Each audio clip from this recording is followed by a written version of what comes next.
Mysteries of birth, జన్మ రహస్యాలు. ఈ ప్రపంచానికి ఇది చాలా ప్రాముఖ్యమైన సందేశం అండి. దేవుడు ఈ సందేశం ఇవ్వమని చెప్పాడు నాకు. మిస్టరీస్ ఆఫ్ బర్త్, పువ్వు పుట్టగానే వికసిస్తుంది అంటారు. ఇవాళ మీరు ఆలోచన చేస్తేనండి, సోషల్ మీడియాలో చూస్తే, నేను దినాన్ని చూస్తే ఇద్దరు కొడుకులు తల్లిని తండ్రిని వృద్ధులు కొట్టేస్తున్నారండి. ఆ మధ్యకాలంలో చూశాను, కోడలు ఏమొచ్చి అత్తను కొడుతుంది, పాప ముసిలి ఆవిడ. కొడుకు వచ్చి మళ్ళీ తల్లిని కొడుతున్నాడు. ఏంటో ఒకసారి ఆలోచన చేయండి. నిన్న దినాన్ని కొడుకులు ఇద్దరు ఆ తల్లిని కొడుతుంటే నేనేంటి ఆలోచిస్తున్నానంటే, వాళ్ళిద్దరు ఏంటి ఆలోచిస్తారంటే, తల్లిదండ్రులు మేము కన్నాం, వీళ్ళని ఇంత పెంచాం, చిన్నప్పుడు తల్లి ఎంత కష్టపడుతుందండి, వాళ్ళకి బాధ వచ్చినా రోగం వచ్చినా సాధారణంగా తండ్రులు లెక్కచేయరు. ఎక్కడైనా ప్రపంచంలో అమెరికా ఆడవాళ్ళు కూడా పిల్లల్ని వాళ్ళే జాగ్రత్త వహిస్తారు. అలాంటి తల్లిని ఆడు కొడుతున్నాడంటే ఒకసారి ఆలోచించేయండి. అప్పుడు ఆ తల్లి ఏమనుకుంటుందండి, ఇక్కడ పుట్టుకుంటుంటే బాగున్ను, అలానే టైంలో ఇటు చచ్చిపోవాల్సింది, వీడు చచ్చిపోయింటే బాగున్ను అని. అంటే వృద్ధాప్యంలోకి వెళ్ళేసరికి తల్లిదండ్రులకి ఎంత భయంగా బాధగా ఉంటుందంటే, నా కొడుకు ఏం చేస్తాడో, నా కొడుకు నా సమాధి చేస్తాడో చేయడో, నా కొడుకు బాగా చూసుకుంటాడో లేదో అనే ఒక భయ ఆందోళనలు ఉంటాయి. వృద్ధులందరూ సఫర్ అవుతారండి. మరి నా వరకైతే అటువంటి ఆలోచన నాకు లేదు, దేవుడు నాతో ఉన్నాడు కాబట్టి. లేకపోతే వృద్ధులందరూ పిల్లలతో బాధపడుతూనే ఉంటారండి. ఇవాళ మెసేజ్ అదే, మిస్టరీస్ ఆఫ్ బర్త్. ఈ యొక్క ఆ జన్మను బట్టి అది నిరూపించబడుతుంది. ఆ పువ్వు పుట్టగానే వికసిస్తుంది, ఆ బిడ్డ పుట్టగానే ఆ కుటుంబానికి ఒక ఆనందం కలుగుతుంది. అలాగే ఆ బిడ్డ పుట్టగానే ఆ కుటుంబానికి ఒక విషాదం వచ్చేస్తుంది. నేను కేజీఎస్లో ఒక డెలివరీ కేసు చూడడానికి వెళ్ళినప్పుడు అక్కడ చిన్న పాప ఎంతో చక్కగా ఉందండి. పాప అప్పుడే పుట్టిన పాప అనమాట, హెల్దీగా ఉంది. ఆ పాప ఏడుస్తుంటే ఎవరు ఆ పాపని ఎత్తుకోవట్లేదు, ఆ కింద పడేశారు. అలాగా ఆ పక్కనే ఆ తల్లి శవం ఉందన్నమాట. అంటే జన్మనిస్తూ తల్లి చనిపోయింది. ఆవిడ కూడా ఎంతో అందంగా ఉంది ఆమె. ఆ తండ్రి అక్కడ ఉన్నారు. ఎవరు కూడా ఆ పిల్లని ఎవరు లెక్కించలేదు. నేను అడిగాను, ఏంటి ఆ పిల్లలు ఎవరు పట్టించుకోవట్లేదంటే, ఆవిడ నష్టజాతకురాలు, ఆవిడ పుట్టడం వల్ల తల్లి చచ్చిపోయింది అంటున్నారు. ఏంటో ఒకసారి ఆలోచించండి. ఆ పిల్లకి తెలుసు అమ్మ చచ్చిపోతుందని. ఆ పిల్ల కారకురాలు, ఆ తల్లి మరణానికి కాదు. కానీ వీళ్ళు డిసైడ్ చేస్తున్నారు. అలాగే కొన్ని నెలల్లో పిల్లడు పుట్టగానే, నాకు ఈ అమ్మాయి పుట్టగానే అన్ని ఆశీర్వాదాలు వచ్చాయి, మేళ్ళు వచ్చాయి, ఉద్యోగాలు వచ్చాయని ఆ పిల్లని ఎంతో గొప్పగా చూస్తారు. ఏది ఏమైనా సరే ఈ యొక్క జన్మ రహస్యాల్లో మాత్రం కొన్ని వాస్తవాలు ఉన్నాయి. ఇవాళ మనం అదే ధ్యానిస్తాం. నా సొంత మాటలు కాకుండా, లోకానుసార్లు చెప్పినవి కాకుండా, బైబిల్ గ్రంథం ఏం చెప్తుంది జన్మల గురించి అనే విషయాలు మనం ఈ సమయంలో ధ్యానిద్దాం. నెంబర్ 1 ఏంటంటే, ఇష్మాయేలు జననం, ద బర్త్ ఆఫ్ ఇష్మాయేల్. ఇష్మాయేల్ జన్మం గురించి ఆలోచన చేస్తే, ఇష్మాయేల్ ఎవరండి? ఆదికాండం 16వ అధ్యాయం 15వ వచనం. ఆదికాండం 16వ అధ్యాయం 15. పుట్టికే మనిషి గురించి చెప్తుందండి. ఇవాళ చాలామంది పుట్టుకల గురించి చూస్తాం. ఈ నెంబర్ 1 ఎవరంటే ఇష్మాయేల్. ఇష్మాయేల్ అయిన వాడి పుట్టుక ఏమిటి అనేది చూద్దాం. ఆదికాండము 16వ అధ్యాయం 15వ వచనం చదువు తల్లి. తరువాత హాగరు అబ్రామునకు కుమారుని కనెను. అబ్రాము హాగరు కనిన తన కుమారునికి ఇష్మాయేలును పేరు పెట్టెను. ఇష్మాయేల్ అంటే చదవండి.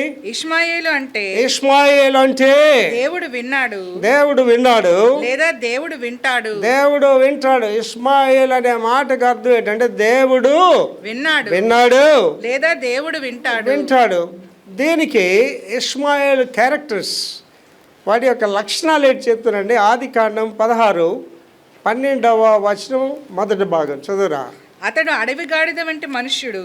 చూడండి, వాడు ఇంకా పుట్టాడు. ఇలాగా వాడి గురించి ఏ రాయబడ్డదండి? వాడు అతడు ఆ అడవి గాడిద వంటి మనుష్యుడు. ఆడు ఎలాంటి మనిషి అట? అడవి గాడిదలేటాడు. గాడిద కూడా కాదు, అడవి గాడిదలేటి మనిషి అట. అతని చెయ్యి అందరికి అందరి చేతులు అతనికి విరోధముగా ఉంటాయి. అంటే వాడు పుట్టడమే ఎందుకు పుట్టాడండి? ఆ ఇష్మాయిల్ అనేవాడు శాపగ్రస్తుడిగా పుట్టాడు. వాడు పుట్టడమే, వాడు భర్తలోనే దోషం ఉంది. ఎలాగ దోషం ఉందండి? అబ్రహాముకి దేవుడు చెప్పాడు. అబ్రహాం శారాలకి ఏం చెప్పాడంటే, మీకు బిడ్డని ఇస్తాను, వాగ్దాన పుత్రుడు అన్నాడు. శారా గారికి ఎందుకు ఆలోచన రావాలండి? హాగర్ని తన భర్తకి పంపించి పిల్లలకి అనమాట ఎందుకు ఆవిడకి ఆలోచన రావాలి? హాగర్ అనగానే అందరూ ఏంటంటారండి? హాగర్ ఎవరండి? దాసి అంటారు. హాగర్ దాసి కాదండి. హాగర్ ఎవరంటే ఫరో కుమార్తె, ఫరో కూతురు హాగరు. ఫరో ఏంటంటే ఈమె యొక్క ఆ శారా గారిలో ఉన్న భక్తి, దేవుడితో ఆవిడ మాట్లాడే విధానం, ఆవిడని చూసి కుమార్తెను ఆవిడతో పంపించేస్తుంది.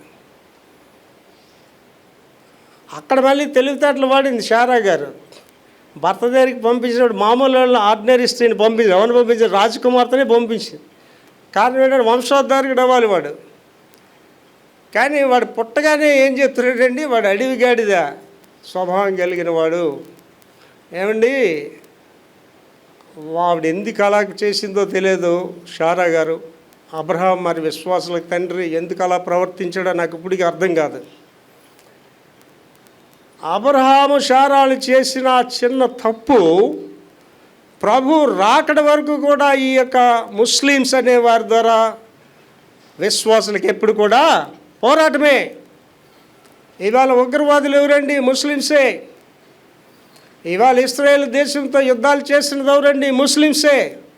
ఈ శపితమైన ఈ జనాంగానికి మూల పురుషుడు ఎవడండి? ఇష్మాయిల్. ఇప్పుడు చెప్పండి, ఇష్మాయిల్ పుట్టిక సంతోషకరమైనదా? ఆనందదాయకమైనదా? ప్రపంచానికి కీడుని కలిగించే జన్మం వాడిది. ఎంత బాధ అండి. నేను ఇశ్రాయేల్ గురించి ప్రార్థించేసి ఏడుస్తానండి. అబ్రహాం గారు, శారా గారు ఎంత తప్పు చేశారు మీరు?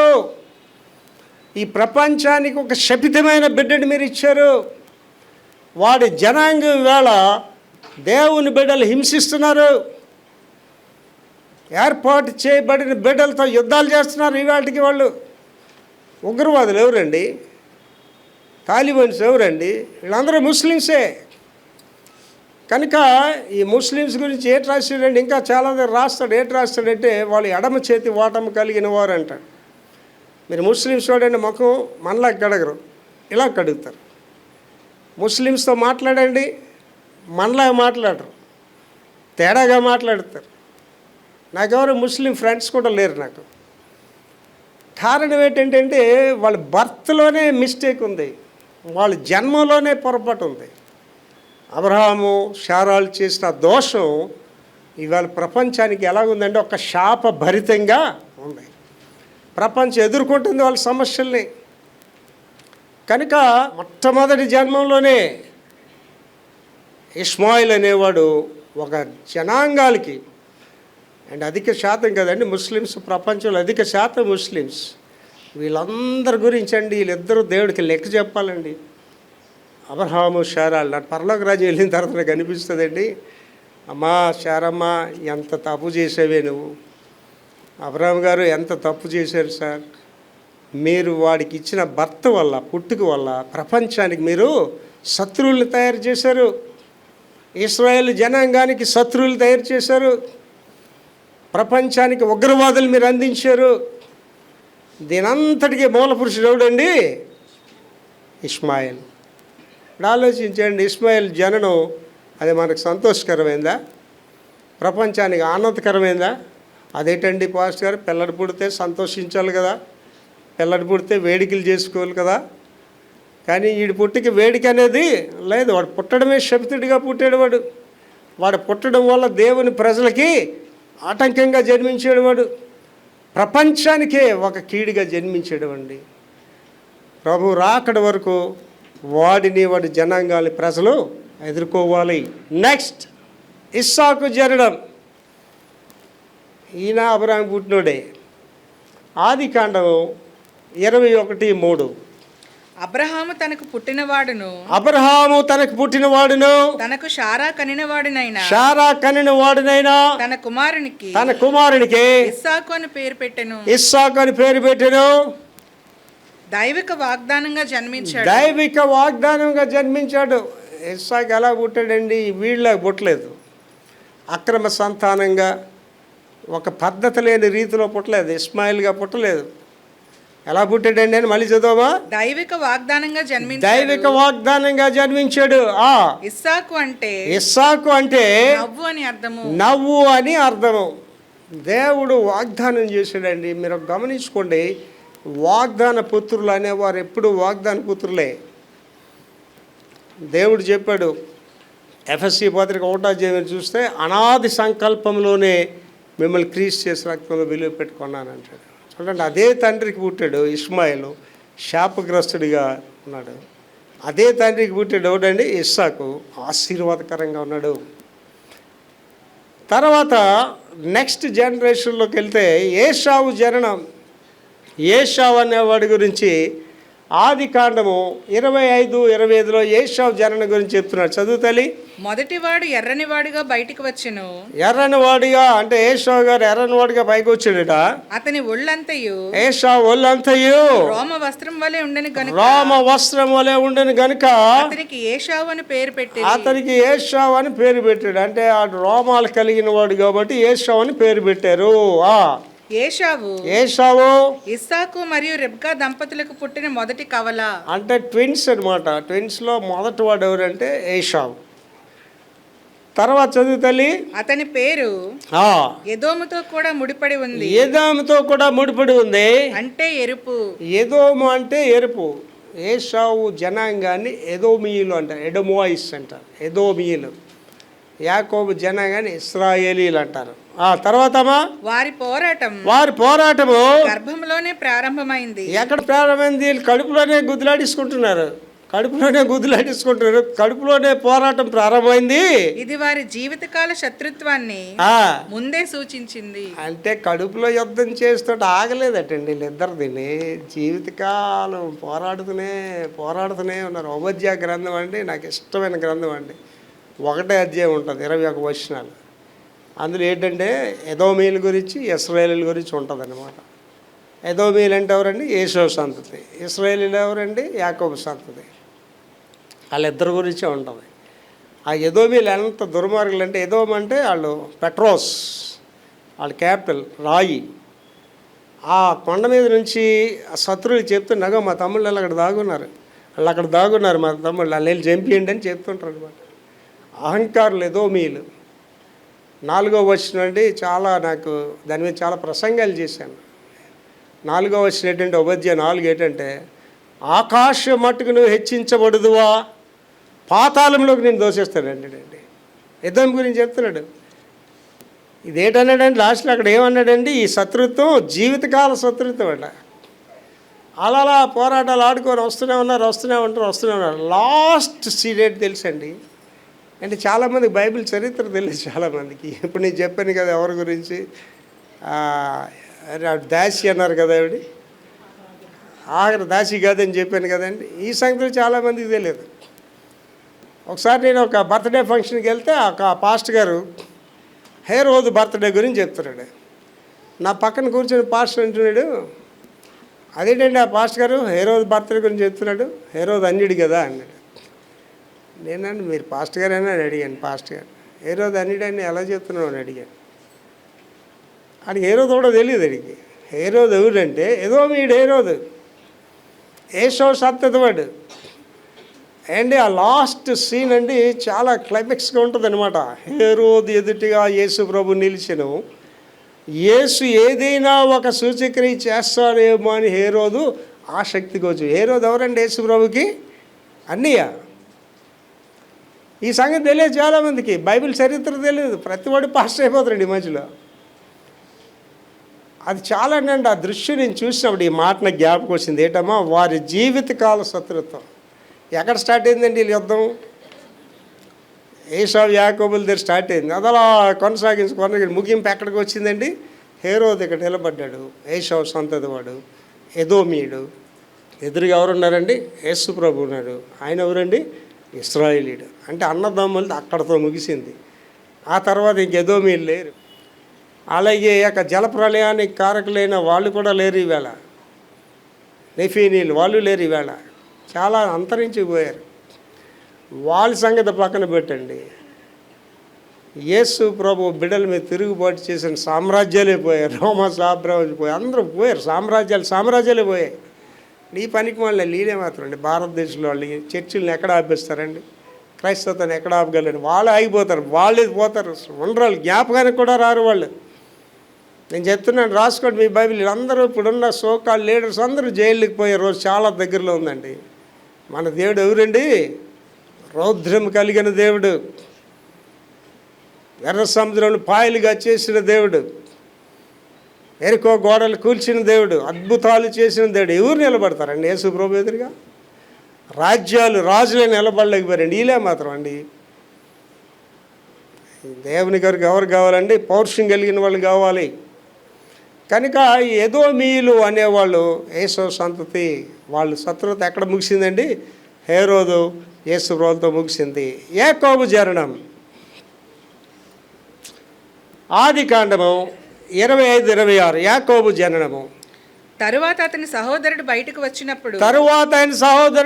వచ్చినప్పుడు అతని చెయ్యి ఏశావు మడమెను పట్టుకుని ఉండెను గనుక. ఏంటండి యాకోబు గారు చూస్తే, యాకోబు అనే మాటకు అర్థం ఏంటంటే మోసగాడు. కిందకి వెళ్ళి చూస్తాం.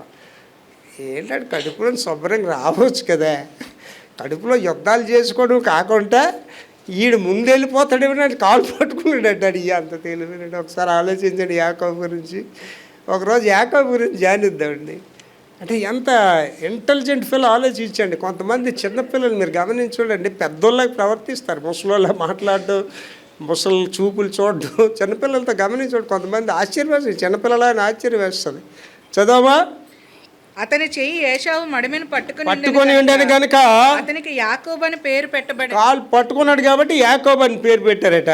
ఆమె వారిని కనినప్పుడు ఇస్సాకు 60 ఏండ్ల వాడు.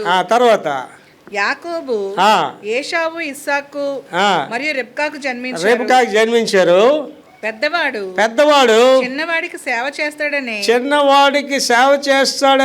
ప్రవచనంతో గుర్తించబడి. అంటే ముందే దేవుడు చెప్పేశాడు, పెద్దోడు చిన్నవాడికి దాచుడు అయిపోతాడు. ఏంటి మరి దేవుడు ఎందుకు అలా చెప్పాడు అనేది తెలియదు. కానీ అండి ఇళ్ళల్లో చూస్తానండి నేను ఎక్కువ, పెద్దవాళ్ళందరూ అమాయకులేనండి. అబ్బాయి అయినా ఆడపిల్లలైనా అమాయకంగానే ఉంటారు. ఆ తల్లి ఆడుకుంటుంటుందని పెద్ద కూతురుతో పెద్ద కొడుకుతోటి, అమ్మ నువ్వు అంటే నాకు ఎంతో ప్రేమ అంటుంటుంది. మాటలో పెద్ద కూతురికి, మూటలో చిన్న కూతురికి. అంటే ఈ మోసం ముందు నుంచి వస్తుంది, ఇప్పటి నుంచే కాదు. చదవండి మళ్ళీ. అది పెద్దవాడు చిన్నవాడికి సేవ చేస్తాడనే ప్రవచనమే ఉందట. పెద్ద కూతురులు ఎప్పుడు మోసం చేయబడుతూనే ఉంటారు. నేను అలాంటి వాళ్ళు చాలామందిని. తర్వాత అమ్మా యాకోబు అనే మాటకు అర్థము మడమ పట్టేవాడు. మడమ పట్టేవాడు అంటే ఆడు పైకి రాకుండా పట్టుకునేవాడు అనమాట. ఏంటి ఇలాంటి వాళ్ళు ఉంటారు కదా, పైకి రాకుండా పట్టుకునే వాళ్ళు ఉంటారు కదా, ఉంటారండి. ఏంటి జోషన్ అని పరలోక రాజ్యంలో ఉన్నాడు, రేడియో స్పీకర్, టీవీ స్పీకర్ జోషన్ అని. నాకు చాలా సన్నిహితుడు అనమాట. తమ్ముడు మన భారతీయుల గురించి ఒక కథ ఉన్నది విన్నావా తమ్ముడు అన్నాడు. ఏంటండియా అన్నాడు. ఒక షిప్లోని పీతల పార్సల్ అవుతున్నాడు, పీతల. అయితే ఆ సేలర్స్ ఇద్దరు పక్కన కూర్చొని ఆ పీతలు కాసి అలా చూస్తున్నాడు, డబ్బాలు కాసి. ఒక డబ్బా మీద మూత ఊడిపోయిందట. మూత ఊడిపోయింది అంటే అరే మూత ఊడిపోయింది, పీతలు వెళ్ళిపోతాయి. అది ఎలా చేసి పీతలు పైకి రావు అన్నాడట. ఏమన్నాడ, ఆ డబ్బా మీద ఏ డ్రెస్ని చూసావా అన్నాడట. ఇండియా అని డ్రెస్ ఉందట. ఇండియా పీతలు అటు పైకి రావట. ఎందుకు రావంటే క్రమశిక్షణ గల పీతలు, మంచి పీతలు అనుకొని ఏటి చెప్తాడని వెంటనేడట. ఇండియా పీతలకు ఒక లక్షణం ఉంటుందట. ఏ పీత అయినా పైకి రావడానికి ట్రై చేస్తే మిగిలిన పీతలన్నీ దాన్ని కాలు పట్టుకొని కింద లాగేస్తాయట. ఆ బుద్ధి వచ్చింది ఎవరికి? యాకోబు గారికి. ఏంటి మన ఇళ్ళల్లో చూడండి, చెల్లెళ్ళు తమ్ముళ్ళు అన్నీ కాలు పట్టుకొని లాగేస్తుంటాడు. చెల్లి ఏటి చేస్తుంది, అక్క కాలు పట్టుకొని లాగేస్తుంటుంది. అమ్మ బాబు ఇలాంటి బోల్డ్ స్టోరీలు చూసానండి. కానీ చెల్లెళ్ళు జీవితాలు చాలా దౌర్బల్యంగా తయారవుతాయండి. నేను గమనించాను అది కూడా. అక్కల జీవితాలే బాగుంటాయి. అమాయకురాల జీవితాలే బాగుంటాయి. కారణం ఏంటంటే వాళ్ళ పక్షం ఎవరు ఉంటాడండి? దేవుడు ఉంటాడు. తల్లిదండ్రులు చిన్నదాన్ని ప్రేమిస్తే దేవుడితో పని లేదు దానికి. పెద్దదాన్ని వాళ్ళు ప్రేమించరు కాబట్టి అది కంపల్సరీగా దేవుడి దగ్గరికి వెళ్తుంది. దేవుడు వాడిని ప్రేమిస్తాడు. మళ్ళీ చదువు అదే మాట. యాకోబు అనే మాటకు అర్థము మడమ పట్టేవాడు లేదా దోపిడీ చేసేవాడు. స్వాహ. దోపిడీ చేసేవాడు అంటే అర్థం ఏంటంటే స్వాహ అంటే లాగిడు అంటారు. తండ్రులు కూడా మోసాలు చేస్తారండి. తండ్రులు కూడా చిన్నదాన్నే ఎక్కువ, చిన్న కొడుకుని ఎక్కువ ప్రేమిస్తారు. కనుక ఎవడు ప్రేమించబడడో ఇంట్లో వాడు ఎవరితో ప్రేమించబడతాడండి? దేవునితో ప్రేమించబడతాడు. ఇంకా భయంకరమైన విషయాలు చూస్తాడు. దావీదు బెత్షెబాల వ్యభిచారం ద్వారా కుమారుడు. బెత్షెబా దావీదు వ్యభిచారం ద్వారా కుమారుడు. చదవమా, అది రిఫరెన్స్ 2 సమూయేలు 12:18. 2 సమూయేలు 12:18 చదువురా. 7వ దినమున బిడ్డ చావగా బిడ్డ ప్రాణంతో ఉండగా మేము అతనితో మాట్లాడినప్పుడు అతడు మా మాటలు వెనక ఉండెను. చచ్చిపోయాడండి. దావీదుకి బెత్షెబాకి పుట్టిన పిల్లోడు చచ్చిపోయాడు. ఎందుకు చచ్చిపోయాడో వివరణిస్తాడు. చదవమ్మ కిందని. దావీదు మరియు బత్షెబాలకు పుట్టిన మొదటి కుమారుడు దావీదు వ్యభిచారం చేశాడు. వ్యభిచారం చేసినందుకు మరియు ఆమె భర్త ఊరియా హత్యకు ఏర్పాటు చేసినందుకు దేవుడిచ్చిన శిక్షగా పిల్లడు మరణించాడటండి. అంటే చాలా జాగ్రత్తగా వినండి. దావీదు బెత్షెబా తర్వాత పెళ్లి చేసుకున్నారు. కానీ పిల్లడు పుట్టినప్పుడు వాళ్ళు పెళ్ళి అవ్వలేదు. ఈ పిల్లడు పుట్టినప్పుడు ఆవిడ ఎవరి భార్యగా ఉందండి? బెత్షెబా ఊరియా భార్యగా ఉందండి. ఈ యొక్క గర్భం ఎవరి ద్వారా ధరించింది? దావీదు ద్వారా గర్భం ధరించింది. అక్కడ ఏమైనా మాట పడ్డాడండి అంటే ఇంకొకటి భార్యకి నువ్వు గర్భం చేస్తే దాన్ని ఏమన్నాడంటే అక్కడ మాట వ్యభిచారం అనే మాట వాడాడు. అంటే వ్యభిచారం ద్వారా పుట్టినవాడు వాడు. అక్కడితో దావీదు ఆగలేదండి. ఏం చేశాడండి అంటే యుద్ధంలో తీసుకెళ్ళి ఫ్రంట్ లైన్లో పెట్టిండి అని చెప్పాడు. అంటే ఆ మరణానికి కూడా కారకుడయ్యాడు.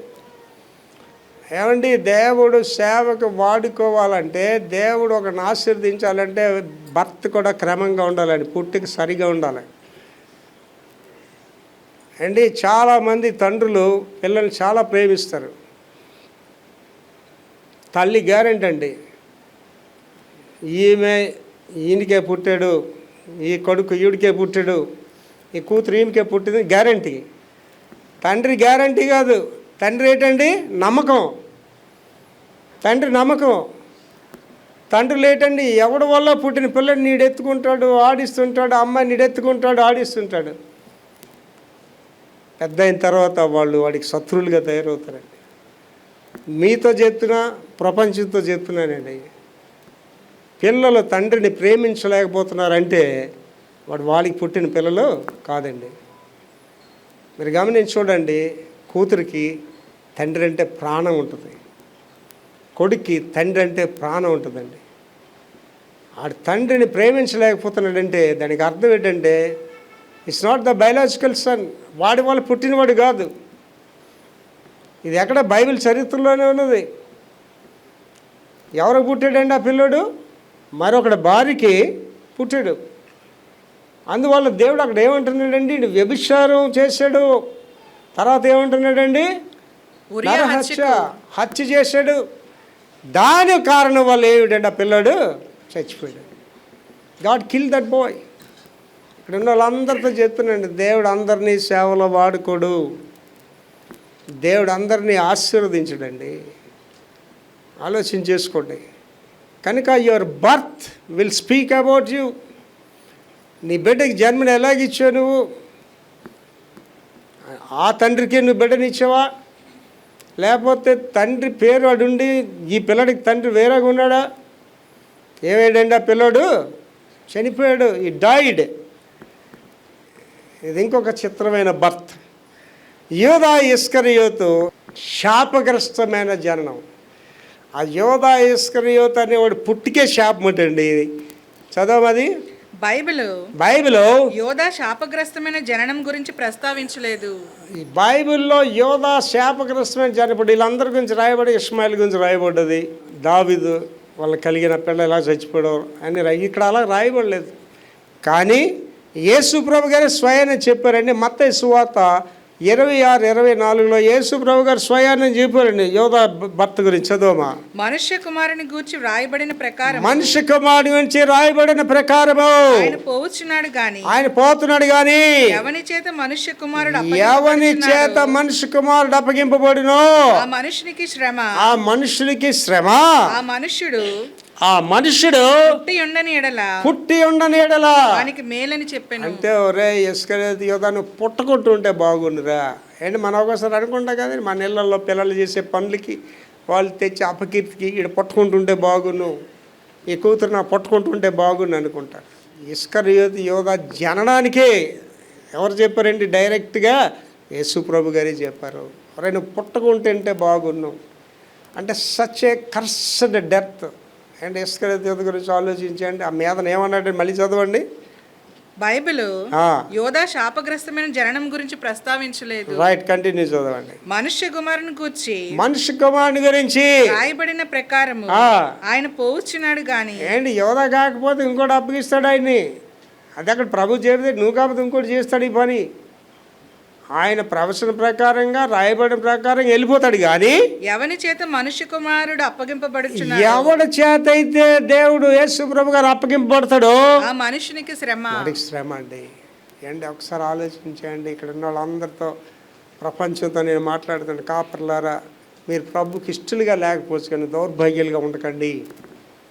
విశ్వాసులారా, నువ్వు ప్రభుకి ఇష్టాలుగా ఉండకపోవచ్చు కానీ దౌర్భాగ్యాలుగా ఉండొద్దు. దేవునికి మంచి పేరు నువ్వు తేకపోవచ్చు కానీ చెడ్డ పేరు తేవద్దు. నీ తల్లిదండ్రులకు మంచి పేరు నువ్వు తేకపోవచ్చు కానీ చెడ్డ పేరు తేవద్దు. ఎంత భయంకరం ఒకసారి ఆలోచించేయండి. అది పుట్టకుంటుంటే మేలు అంటే ఏంటి? నిన్ను బట్టి నీ కుటుంబం ఆనందిస్తుందా? నిన్ను బట్టి నీ తల్లిదండ్రులు ఆనందిస్తున్నారా? నిన్ను బట్టి మీ ఇంట్లో వాళ్ళు ఆనందిస్తున్నారా? What is your birth? ఏంటి నీ పుట్టుక? ఇక పుట్టుకుంటుంటే బాగుండు అనే మాట ఎంత భయంకరంగా ఒకసారి ఆలోచన చేసుకోండి. ఇప్పుడు బ్లెస్డ్ బర్త్స్ గురించి వెళ్తామండి. ఆశీర్వాదకరమైన పుట్టుకలు. నెంబర్ 1 మోషే జననము. ఎక్సోడస్ 2:2, నిర్గమకాండము 2:2 చదువుతాలి. ఆ స్త్రీ గర్భవతి కుమారుని కని వాడు సుందరుడై ఉండుట చూసి 3 నెలలు వాడిని దాచిందండి. ఏంటి అక్కడ ఎందుకు దాచిందో చెప్తున్నాడు. చదువుతాలి. ఫరో హెబ్రీ మగ శిశువులందరినీ నైలు నదిలో వేయమని ఆజ్ఞాపించాడు. మంత్రసానికి చెప్పాడు, హెబ్రీయులు ఎవరికైనా మగపిల్లడు పుడితే 2 సంవత్సరాల లోపల తీసుకెళ్ళి నైలు నది విసిరిమన్నాడు. అంతే, అంటే చంపిమని చెప్పాడు. ఒకసారి ఆలోచించండి. నిర్గమకాండ 1వ అధ్యాయానికి మీరు వెళ్తే ఆడు అడుగుతాడు అనమాట ఫరో, ఏంటి మీరు చేస్తున్నారు? ఆ పిల్లలు ఇంకా కొంతమంది బతుకున్నారని విన్నాను, ఎలా బతుకున్నారు, అసలు ఏం చేస్తున్నారు మీరు అని అడిగితే మంత్రస్నానం లేట్ చెప్పారండి. రాజా, హెబ్రీ స్త్రీలు మన స్త్రీలు వంటి వారు కారు. అంటే చూడండి, ఇశ్రాయేలీల స్త్రీలకి ఎంత ధన్యత తెలుసండి. అమ్మా, ఇశ్రాయేల్ ఆడ మనిషిగా పుట్టడం ధన్యత అమ్మా. ఈ ప్రపంచంలో ఉన్న చెత్త అంతా ఇశ్రాయేల్ దేశంలో ఉండదండి. ఈ ప్రపంచంలో ఉన్న ఫోనోగ్రఫీ పనికి మళ్ళీ ఏవి ఇశ్రాయేల్ దేశంలో ఉండదండి. ఇశ్రాయేల్ దేశం అంటే దేవుని చేత ఏర్పాటు చేయబడిన దేశం. ఆ చిన్నపిల్లల బాల్వాడీలకో లారీ కేజీలకి వాటికి వెళ్ళరండి, కిండర్ గార్డెన్స్కి వెళ్ళరు. చిన్నపిల్లలు ఎక్కడికి వెళ్తారండి? చిన్నప్పుడు సునగోగులకి వెళ్తారు. ఏంటి నేర్చుకుంటారండి? తోరా నేర్చుకుంటారు. 5 ఖండాలు కంటత పెట్టేస్తారు. ఇశ్రాయేలీలు అనేవాడు ప్రతి వాడికి నరాలలో దేవుడు దేవుడు దేవుడు అని ఉంటుందండి. పౌరుషం కలిగి ఉంటారు ఇశ్రాయేలులు. ఆ స్త్రీలు ఇంకా పౌరుషం కలిగిన వారు. They are very intelligent ladies. ప్రపంచంలోని తెలివైన వాళ్ళు. వాళ్ళు ఏమన్నారంటే సాక్ష్యం చెప్పారు అక్కడ, హెబ్రీ స్త్రీలు మన వంటి వారు గారు. That the vice women. 3 నెలలు పిల్లోడు ఏడు వినిపించుకుంటాడు పెంచిందంటే that's not a easy thing. మోషేని ఆ రీతిగా బిడ్డ కన్నదండి. వై? ఎందుకు? ఆ వేళ కానీ మోషే పేక నరికిస్తే వాళ్ళు మోషేని తీసుకెళ్ళి ఆ నైల్ నదిలో పడిస్తే మోషే చరిత్ర లేదు. మోషే ఆ విడుదలకి వెళ్ళాడు. అక్కడ ఎంతమంది అండి విడుదల చేసాడండి? 120 సంవత్సరాలు ఆ బానిసత్వం ఎంతమంది విడుదల చేసాడు? 6 లక్షల మంది పురుషులు, అంటే 6 లక్షల మంది భార్యలు. ఎంతమంది అయ్యారండి? 12 లక్షలు. మా అమ్మ సంతతే 12 మంది, మా అమ్మ 12ది. వీళ్ళు ఎప్పుడోలేండి, ఎప్పుడో వీళ్ళు అంటే వాళ్ళకి ఒక 20 మంది పిల్లలు ఉన్నా విచిత్రం కాదు.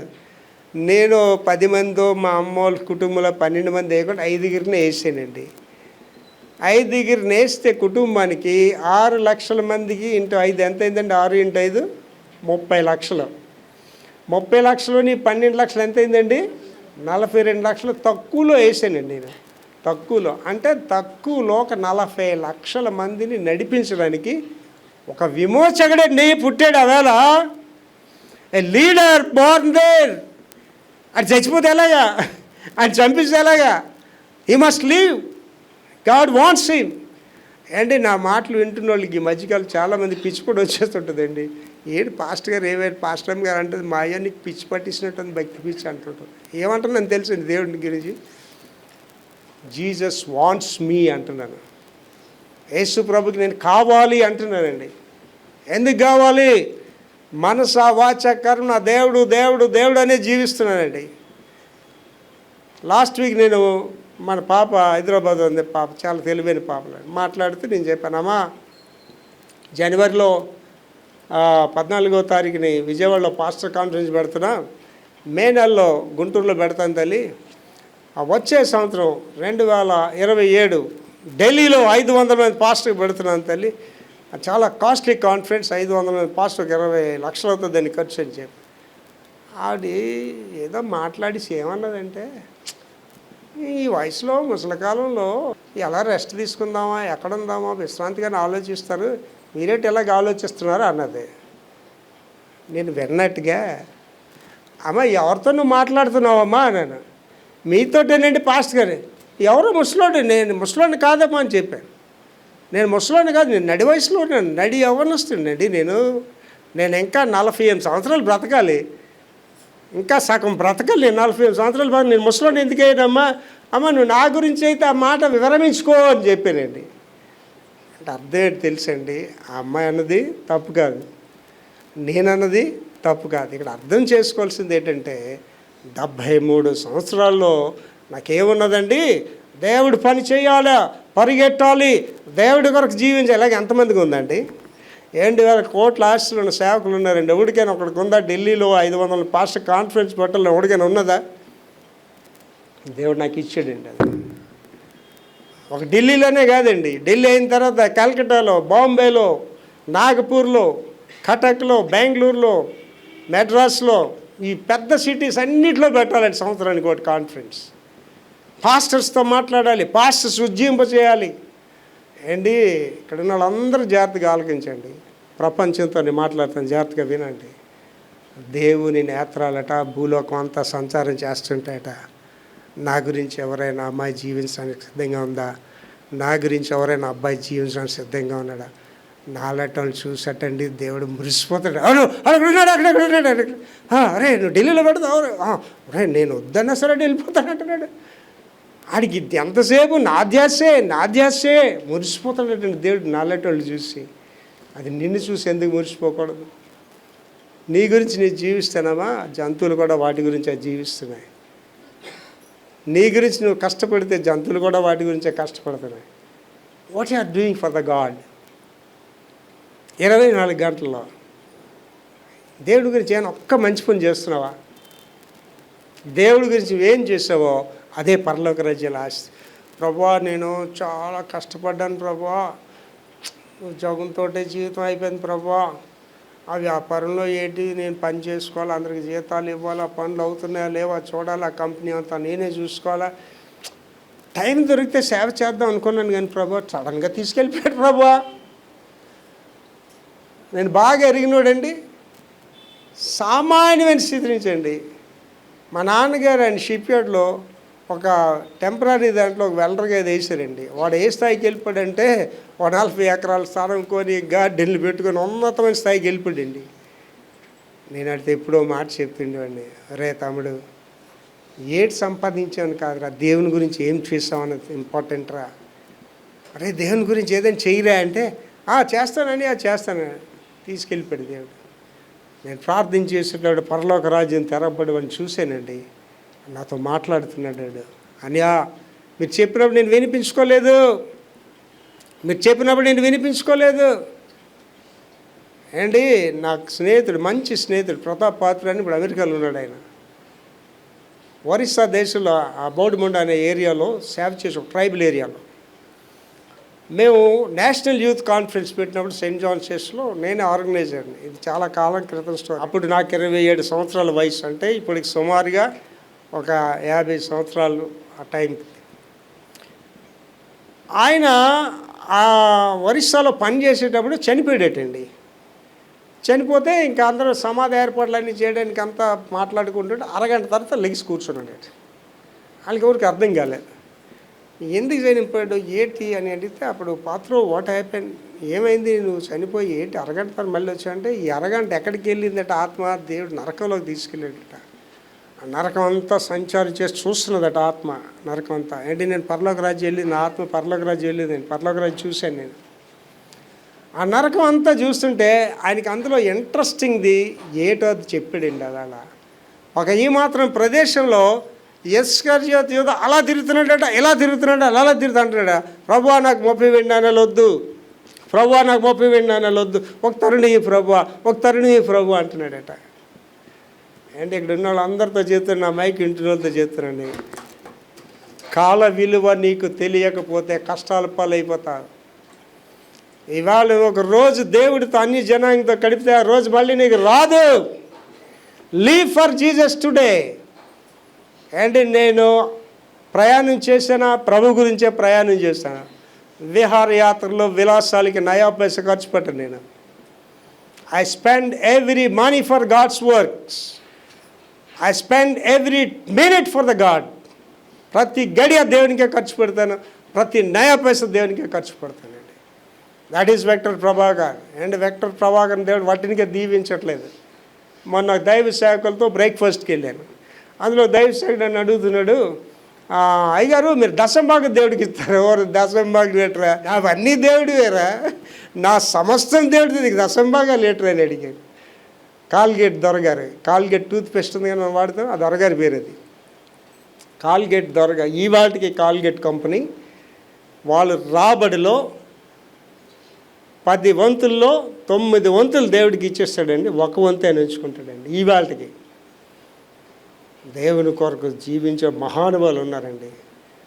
ఏంటి నీ ధనము నీ ఘనము ప్రభు యేసుదే.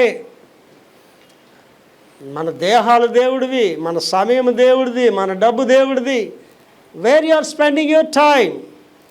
ఎక్కడ నువ్వు టైం గడుపుతున్నావు? అన్ని జనాంగాలతో ఒక్క నిమిషం కూడా నేను గడపనండి. 10 అవగానే టెన్షన్గా పడుకుని పోతానంతే, 4 అవగానే టెన్షన్గా లేచి ప్రార్థనలో ఉంటానంతే. దేవుడే నా ఊపిరి, ఆయనే నా సమస్తం. అండి నేను ఏంటంటానంటే, ఇశ్రాయేలీల గురించి చెప్తూ అంటానండి, ఆ రబ్బీ అంగీ పట్టుకుంటే మన పరలోకానికి వెళ్ళిపోతాయని అనిపిస్తుంది నాకు. ఇశ్రాయేలీలు అంత గొప్పవాళ్ళు అండి, దే ఆర్ బ్లెస్సెడ్ పీపుల్. మా ఇంటికి ఒక ఇశ్రాయేల్ అమ్మాయి వచ్చింది మా బంధువులతోటి. నాకు రాగానే ఎంత సంతోషం అయిపోయాను. అమ్మ నీకు సెకండ్ డే వచ్చి అంటే ఓకే సెకండ్ డే. ఆవిడ చేయి పట్టుకుంటే నాకు కరెంట్ వచ్చినట్లు కనిపించింది. అప్పుడు అమ్మాయికి చెప్పాను, అమ్మ మీ గురించి ప్రపంచం అంతా ప్రార్థన చేస్తుంది తల్లి, మీ గురించి విశ్వాసులు అందరూ ప్రార్థన చేస్తున్నారు. ఇశ్రాయేలీలు అంటే అంత బ్లెస్సెడ్ పీపుల్ అండి, ఆశీర్వదింపబడిన వారు. అక్కడి నుంచి వచ్చాడు ఎవరండి? మోషే. ఎంతమంది అండి? 40 లక్షల మంది నడిపించాడు. మోషే నా చిన్నప్పుడు ఎవరైనా ఇలా పెగ్ పిసికిస్తుంటే, మోషేని ఎవరైనా చిన్నప్పుడు ఆ నైల్ నదిలో పడిస్తుంటే నాయకుడు లేడు. నన్ను గురించి నేను ఎంత అతిశయిస్తానంటేనండి, దేవుడు నన్ను ఏర్పాటు చేసుకున్నాడండి. I'm the blessed person for the God. మీరు చూస్తారు ఇప్పటికే అద్భుతాలు చేస్తాడు నా జీవితంలో, ఇంకా అద్భుతాలు చేస్తాడు దేవుడు నీ జీవితంలో చేస్తాడు. లాస్ట్లో ధ్యానిస్తామండి. తర్వాత జననం ఎవరంటే యేసు జననము. మత్తయి సువార్త 1:21. యేసు జననము. యేసు బెత్లెహేములో పరిశుద్ధాత్మ ద్వారా మరికి జన్మించాడు. ఏంటి ఇక్కడ ఉన్న వాళ్ళందరూ ఆలోచించండి, ప్రపంచంలో పురుషుడు లేకుండా పుట్టిన ఒకే ఒక జననం యేసు జననం అండి. అంటే చాలామంది బైబిల్ నాలెడ్జ్ నీళ్ళను నెఫెనీలు కూడా ఆ దేవదూతలు సైనించిన వాళ్ళు పుట్టారు అంటారు. దేవుని కుమారులు అనే మాట అక్కడ వాడాడు. దేవదూతలని కూడా వాడలేదు. అంటే దేవదూతలు ఇప్పుడు చైనీస్ అని దేవదూతలు గురించి మీకు చెప్పాను ఒకసారి. దేవదూతలకి జెండర్ ఉండదు. దేవదూతలో మగదూత ఆడదూత అని ఉండదండి. దేవదూత అంటే ఆడ కాదు మగ కాదనమాట. యేసుప్రభు గారు చెప్పారు కదా స్పష్టంగా, మీరు దేవుని దూతలను పోలి ఉంటారు, పరలోక రాజ్యంలో స్త్రీ అని పురుషుడని లేరు. అంటే దేవదూతలకి జెండర్ లేదు. దేవదూతలు వచ్చి ఆ మనుషులతో పాపం చేయడం ఏంటండి అంటే మీనింగ్లెస్. దేవదూతలకి శరీరం ఉండదు, ఆత్మ అవి. కనుక చాలామంది అజ్ఞానులైన వారు ఏంటంటే నెఫేనీలు అనేవాళ్ళు దేవదూతలు పుట్టిన తప్పుడు బోధలు చేస్తారు. That's wrong. ఓకే అండి, ఇక్కడ ఆలోచించేద్దాం. యేసు ప్రభు గారు ఒక్కరికే ఇది జరిగింది.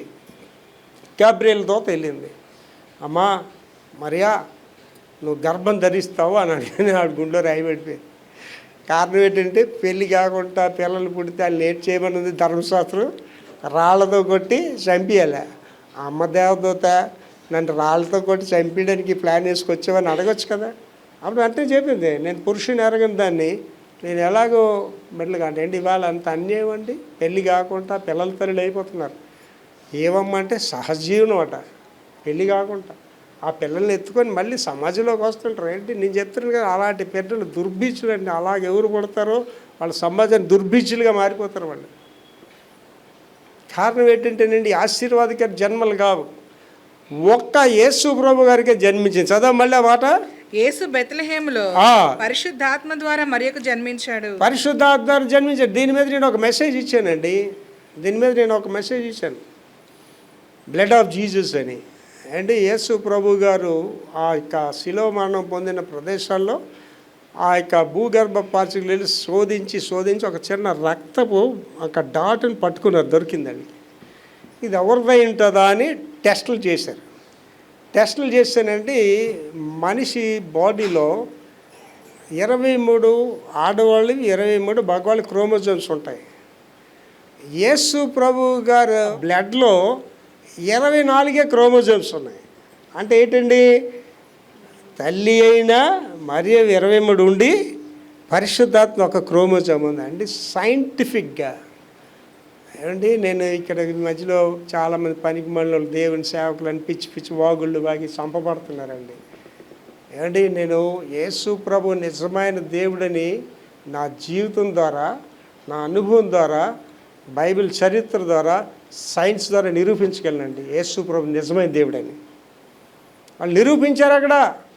ఈ యొక్క బ్లడ్ అనేది యేసు ప్రభుదే. ప్రపంచంలో ఎవరికి సంభవించదు. That's only for Jesus.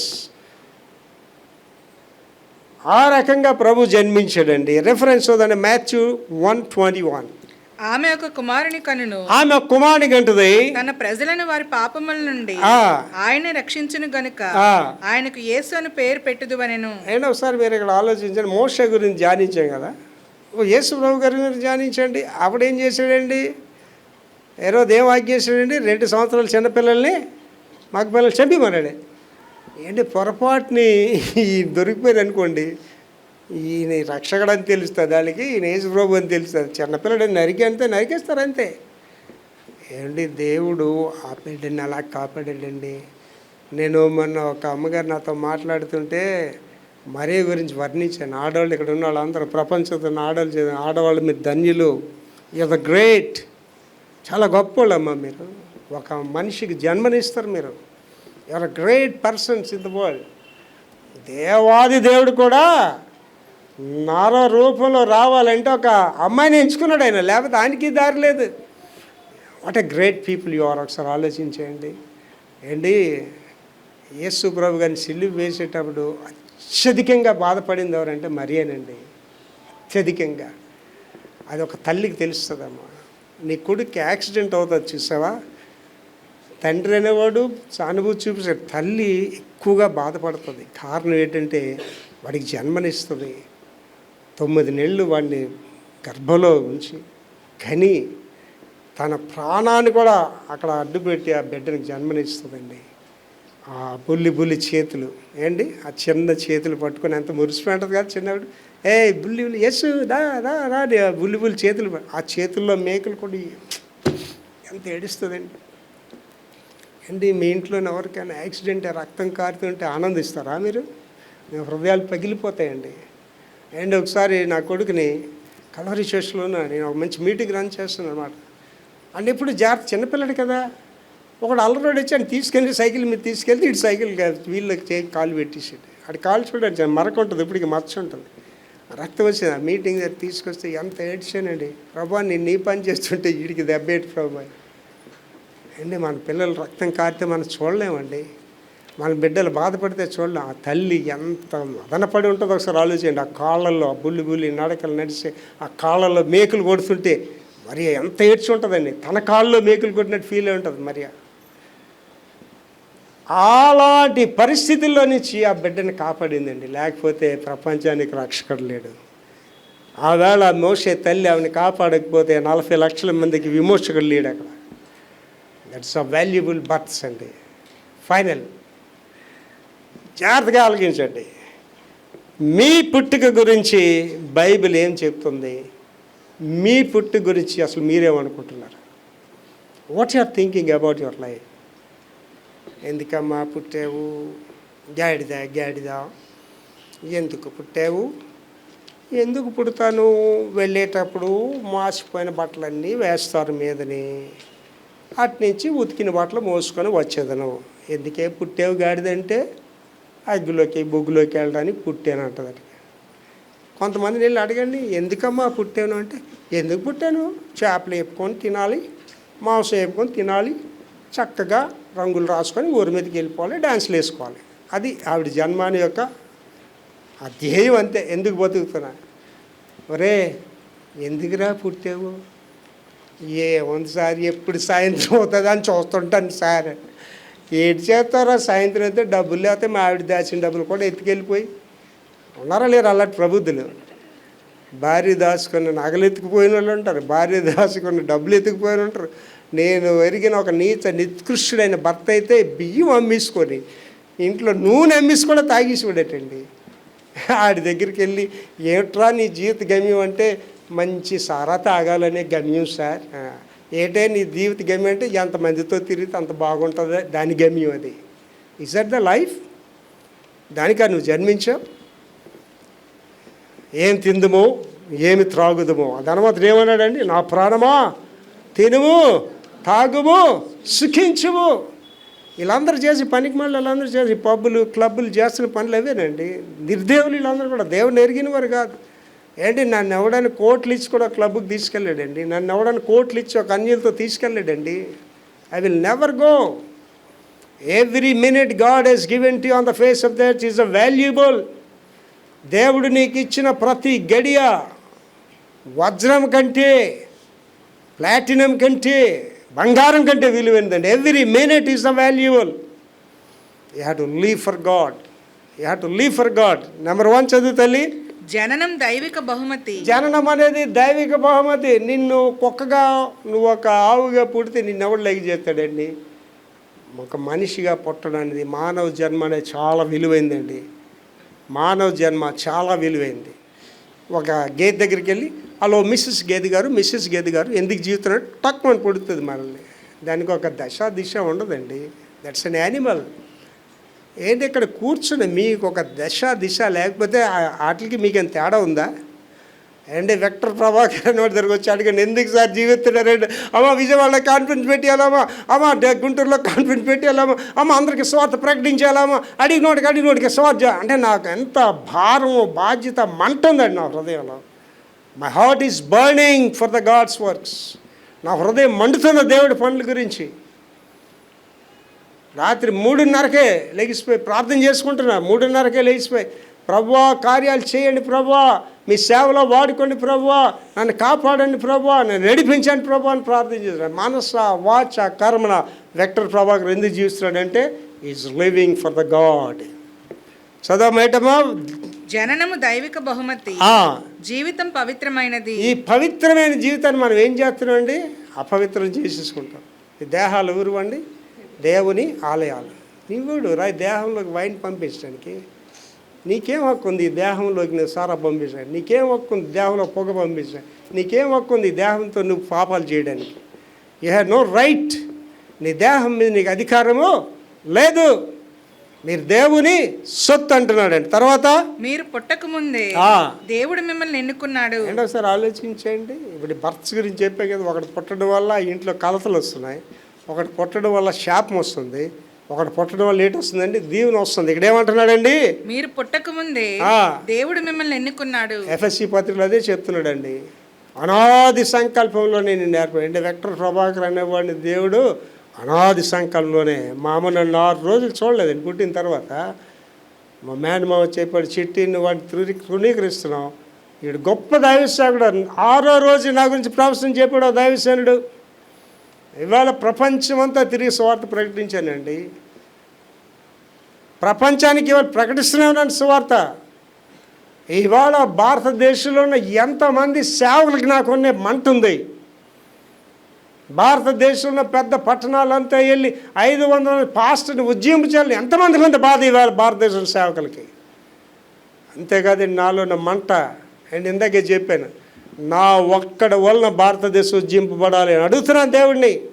ఏలియా గురించి చెప్పారు కదా ప్రభా, ఏలియా ప్లేస్లో నన్ను పెట్టండి ప్రభా, నా వల్ల దేశానికి ఉజ్జీవమని అడుగుతున్నాను.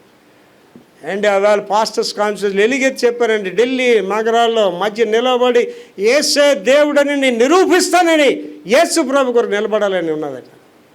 I'm waiting for that. దేవుడు ఇవాళ వెళ్ళరా అంటే వెళ్ళిపోతాను అంతే. I want to live for God. నా జీవితం ద్వారా దేవుడు మహింపరచబడాలి, నా జీవితం ద్వారా అనేకులు ప్రభువులోకి రావాలి.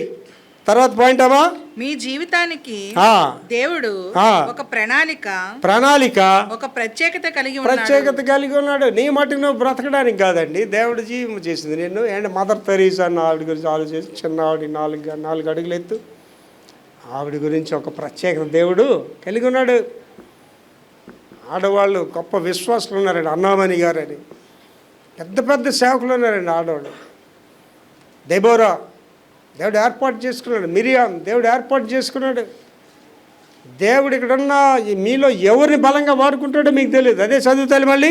మీ జీవితానికి దేవుడు ఒక ప్రణాళిక, ఇక్కడ కూర్చున్న నీ గురించి ఒక ప్రణాళిక కలిగి ఉన్నాడు దేవుడు. ప్రణాళిక ఒక ప్రత్యేకత కలిగి ఉన్నాడు. నేను ఒక ఘనమైన సాధనాలుగా వాడుకోవాలనుకుంటున్నాడు అండి. ఎక్కడో ఉండవలసింది అది. ఇవాళ దేవుని సన్నిధిలో ఉన్నావు, ఇవాళ ఎక్కడున్నాను, రేపు ఎక్కడుంటావు నీకు తెలియదు. నీ స్వరం ఎక్కడికి వెళ్తుందో నీకు తెలియదు, నీ క్రియలు ఎక్కడికి వెళ్తాయో నీకు తెలియదు. దేవుడు నేను ఎంత ఘనంగా వాడుకుంటాడో నీకు తెలియదు. లాస్ట్ అండి, ముగింపు. మీరు అద్భుతంగా సృష్టించబడ్డారు. ఇక్కడండి ముగింపు ఏంటంటే, దావీదు కీర్తన 139 13 14 వచనాలు. ఈ 2 వచనాల మీద అండి 550 పేజీల పుస్తకం రాసిందండి. హ్యూమన్ మ్యానుఫ్యాక్చరింగ్ ఫ్యాక్టరీ అండి. చదవమా వచనాలు. నా అంతరంద్రియములు నీవే కలుగు చేసి ఉన్నావు. నా తల్లి గర్భమందు నన్ను నిర్మించిన వాడువు నీవే. నీవు నన్ను కలుగు చేసిన విధము చూడగా భయమును నాకు ఆశ్చర్యము పుడుతున్నది. అందును బట్టి నేను నీకు కృతజ్ఞతాస్తుతులు చెల్లించుచున్నాను. నీ కార్యములు ఆశ్చర్యకార్యములు. ఆ సంగతి నాకు బాగా తెలుసు. అండి నీ మట్టుకు నువ్వు నేను ఒక అందమైన అమ్మాయిగా పుట్టాలని దేవుని అడిగావా? నీ మట్టుకు నువ్వు నేను అందమైన ఒక మంచి మగవాడిగా పుట్టాలని అడిగావా? నీ మట్టుకు నేను పాస్టర్ అవ్వాలని నేను అడిగానా? నీ మట్టుకు నువ్వు గొప్ప సేవకురాలని అడిగావా? దేవుడు నిన్ను ఏర్పాటు చేసుకున్నాడు. God made the ways for you. ఆ చిన్న పిల్లడు మోషేగా పుట్టినోడి దగ్గరికి వెళ్ళి, సార్ మీరు ఇశ్రాయేల్ అందరూ నడిపిస్తారండి అడిగేది తెలుసు, మాట్లాడరా వాడికి. ఏంటి యేసు ప్రభు గారు 30 సంవత్సరాలు ఆ కార్పెంటర్ పని చేస్తున్నాడు, నాన్నకు సాయం చేస్తున్నాడు. ఆయన దగ్గరికి వెళ్ళి ఆ చిన్న 2వ సంవత్సరంలో 3వ సంవత్సరం వెళ్ళి నువ్వు రక్షకుడు అని చెప్తే ఆయనకి తెలుస్తుంది. ఆయనకి ఏం తెలియదు. ఆయనకి ఇక్కడ ఉన్న వాళ్ళందరూ కూడా ప్రత్యేకత కలిగిన వాళ్ళండి. మీ జీవితానికి దేవుడు ఒక ప్రణాళిక ప్రత్యేకత కలిగి ఉన్నాడు. మీరు పుట్టక ముందే దేవుడు మిమ్మల్ని ఎన్నుకున్నాడు. ఇక్కడ ఉన్న వాళ్ళు మైక్లో వింటున్న వాళ్ళందరితో దేవుడు మాట్లాడుతున్నాడండి. You are the chosen one. మీ కొడుకుని ఏదో ఇంజనీర్ చేద్దాం, డాక్టర్ చేద్దాం మీరు అనుకోవచ్చు. God wants to use him as the servant of God. దేవుడు అతను ఒక సేవకుడిగా వాడుకోవాలని ఆశపడుతున్నాడు. మీ కుమార్తెను ఏదో ఉన్నతమైన స్థితుల్లో నడిపించాలని అనుకుంటున్నారు. God wants to use her as the servant of the God. ఒక సేవకురాలుగా వాడుకోవాలనుకుంటున్నాడు. మా అమ్మ నన్ను డాక్టర్ చేయాలనుకున్నదండి. నేను కాలేజీలో జాయిన్ అయ్యి యాక్టర్ని అయిపోయాను ఏకంగా. దేవుడు నా మెడలు వంచి నన్ను సేవకుడిగా మార్చాడండి. ఇక్కడ కూర్చుని మీ అందరితో దేవుడు మాట్లాడుతున్నాడు. నీ పుట్టుక చాలా అమూల్యమైనది, నీ పుట్టుక చాలా విలువైనది. దేవుడు నీ పక్షంగా ప్రణాళికలు కలిగి ఉన్నాడు. అది తెలుసుకొని జీవిద్దాం, దేవుని కొరకు జీవిద్దాం. పౌలు గారు ఎంత గొప్ప సాక్ష్యం చెప్తున్నాడు. నా మట్టుకైతే బ్రతుకుట క్రీస్తు, చావు అయితే నాకు లాభం అంటున్నాడు. అంటే యేసు ప్రభు కొరకు నువ్వు బ్రతకకపోతే నువ్వు చచ్చినోడితో సమానం, చచ్చిన దాంతో సమానం అండి. Let us live for the Christ. యేసు ప్రభుని జీవిద్దాం. మహాపరిశుద్ధ తండ్రి యేసునైనా కృపామేడ ఇవాళ నాతో ఇక్కడ కూర్చుని బిడ్డలతో ప్రపంచంతో మాట్లాడారు తండ్రి. పుట్టుకల యొక్క ప్రాధాన్యత గురించి మాట్లాడారు తండ్రి. మేము ప్రత్యేకించబడి పుట్టిన వారం తండ్రి. మీ కొరకు జీవించు కృప నాకును మాకందరికీ దయచేయమని యేసు పరిశుద్ధ నామములో వేడుకుంటున్నాం తండ్రి.